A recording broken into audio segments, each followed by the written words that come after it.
Haleluya, haleluya, puji Tuhan. Terima kasih Tuhan Yesus untuk semua berkat-berkat, perlindungan, kesehatan, dan apapun yang telah Tuhan Yesus berikan kepada kami semua umat manusia yang ada di dunia ini. Terima kasih Tuhan Yesus.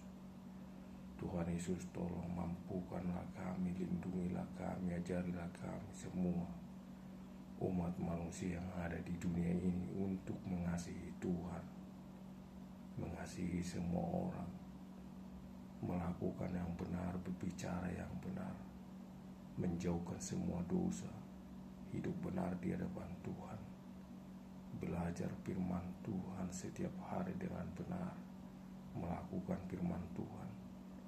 Sucikanlah pikiran kami dan hati kami dan perkataan kami dan perbuatan kami juga. Tuhan Yesus, berikanlah juga damai kepada kami semua umat manusia yang ada di dunia ini. Mampukan kami, ajari kami saling mengasihi, tolong menolong dan saling membantu. Apabila ada umat manusia yang ada di dunia yang sakit pada saat ini, dalam nama Tuhan Yesus, tolong sembuhkanlah yang sakit Tuhan Yesus. Apabila ada sedang mengalami pergumulan hidup ataupun permasalahan hidup, dalam nama Tuhan Yesus, berkati, lindungi, berikanlah apapun yang dibutuhkan umat manusia yang sedang menghadapi pergumulan hidup, permasalahan hidup pada saat ini. Berikan kuasa kepada mereka juga supaya mereka kuat dan bisa keluar dari semua pergumulan hidup, permasalahan hidup yang sedang mereka hadapi. Terima kasih Tuhan Yesus untuk semua pemerintah, terkhusus untuk kepala-kepala negara, kepala-kepala daerah, semua jajaran mereka. Mampukan mereka, lindungi mereka, berikan kuasa, ajari mereka bekerja dengan benar dan jujur untuk melayani, mengasihi, mensejahterakan rakyatnya dengan adil dan damai. Terima kasih Tuhan Yesus. Dalam nama Tuhan Yesus, haleluya, puji Tuhan. Amin.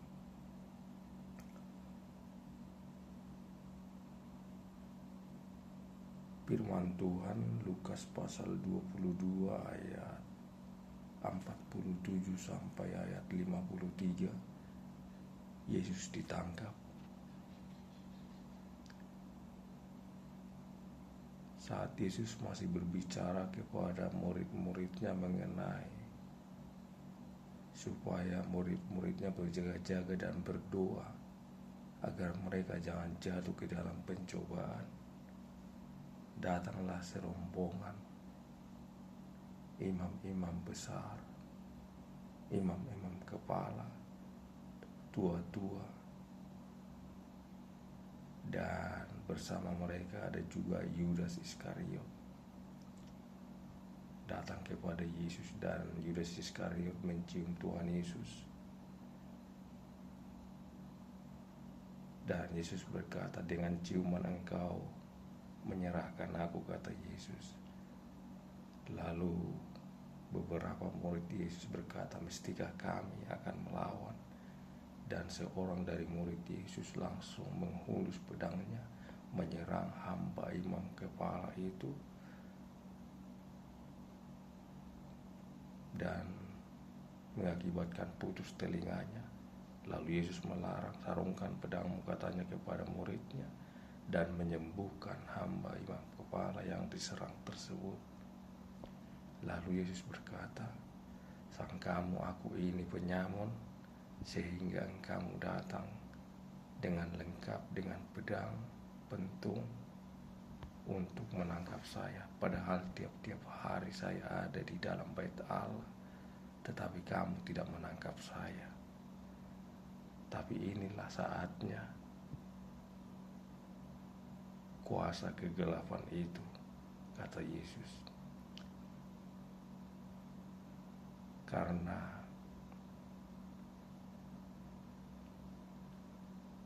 Sebelum kejadian ini Yesus sudah berkata kepada murid-muridnya bahwasanya memang Yesus akan mengalami semua ini. Bahkan sebelum kejadian ini Yesus juga sudah berdoa kepada Bapaknya, bahkan memesan kepada murid-muridnya juga supaya mereka juga berdoa supaya mereka jangan jatuh ke dalam pencobaan, supaya mereka kuat. Jadi semua apa yang telah Tuhan Yesus nubuatkan tergenapi. Pesan utama dari firman ini adalah, dan bagaimana penerapannya. Yang pertama, kita sebagai umat manusia yang ada di dunia ini, pertama kita harus percaya penuh kepada Tuhan. Dan apapun yang terjadi,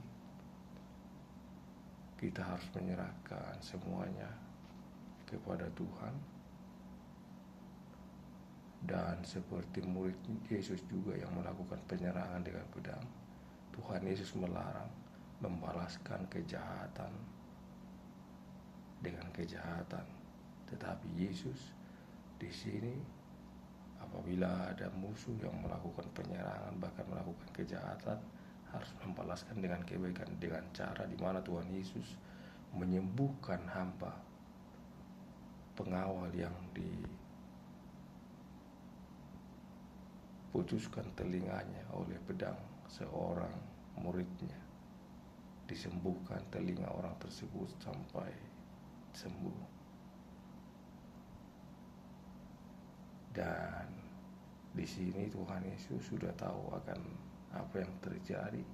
Tuhan Yesus tetap tenang. Tuhan Yesus tidak melawan, bukan berarti Tuhan Yesus tidak punya kuasa untuk semuanya, tetapi memang ini semua harus tergenapi.